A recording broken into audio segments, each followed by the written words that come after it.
Hey, what's up you guys? This is Rob from The Gay Guy Plays, and today on The Quick Draw we are throwing down when we take a look at the Glaive Prime, mods and all.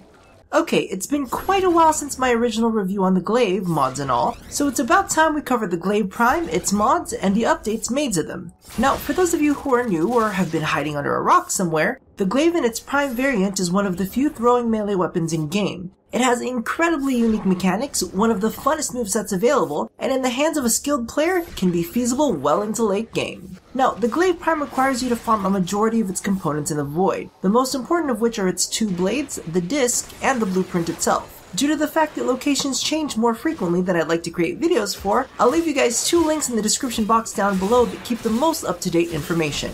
So, the Glaive Prime's primary damage type is slashing, with a small splash of both impact and puncture. As you all know, slashing does quite well against fleshy targets. However, if you plan on going up against armored targets, be aware that you will need to use the appropriate elemental combos, as slashing has some steep resistances against alloy and ferrite clad units. TLDR, it works well when they're soft, but you gotta work a little more when they harden up. Now, the Glaive Prime is possibly one of my favorite weapons in game. It has a great mix of utility, crowd clearing potential, and rewards skilled players with tons of damage. On paper, the Glaive Prime doesn't seem all too impressive, with all of its stats, excluding attack speed, running on the low end of the spectrum. However, its real damage output is all in its throw. Now, even if you have your primary weapon equipped, you'll still be able to fling your glaive just by holding down your melee attack. This makes it handy for taking a little heat off of you while you reload your weapon, as catching the glaive doesn't interrupt its reload.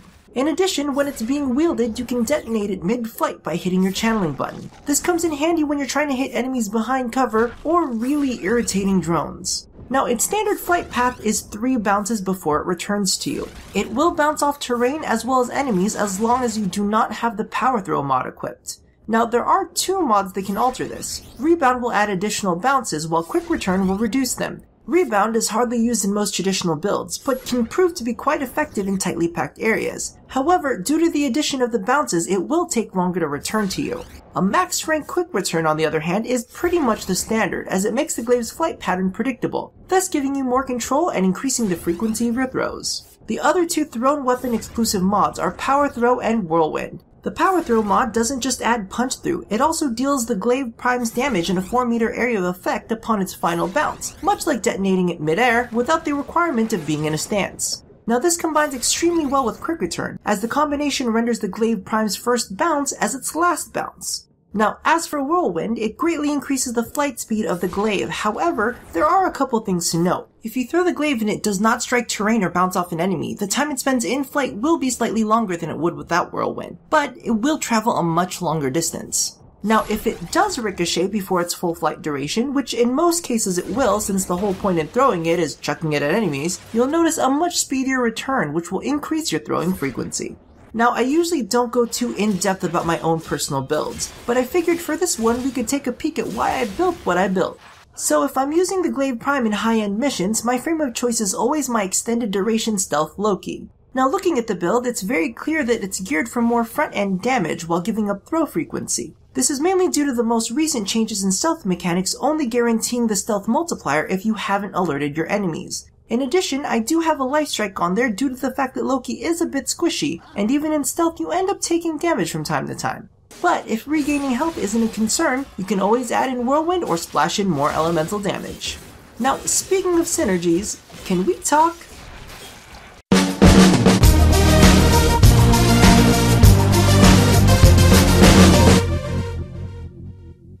Okay, so there are amazing synergies out there. Loki and Glaive Prime, cardigans and knuckle rings, and my personal favorite, chocolate glazed donuts and Coke Zero. But there is one synergy that I absolutely can't stand. Seriously, can anyone explain to me what the fuck is up with food and sex? Okay, I can vouch for a little snack before, or a full-on feast afterwards, but during? Are you kidding me? I can barely stand it when I accidentally drop food on myself during normal meals. But willingly coating yourself in sugary, sticky substances? As if there aren't enough fluids involved in the whole act, let's just toss some whipped cream and strawberries on that shit. I mean, feel free to do what you want in the privacy of your own bedroom. However, I personally like my sheets to look nice and clean, and caramel stains are a bitch to get out. Okay, now that that's settled, let's get back to the quick draw. So all in all, the Glaive Prime has some incredible potential in the right hands. With a quick return build, in regular use you have the potential to strike enemies twice, and with a little practice its mid-air flight detonations make hitting enemies behind cover a piece of cake.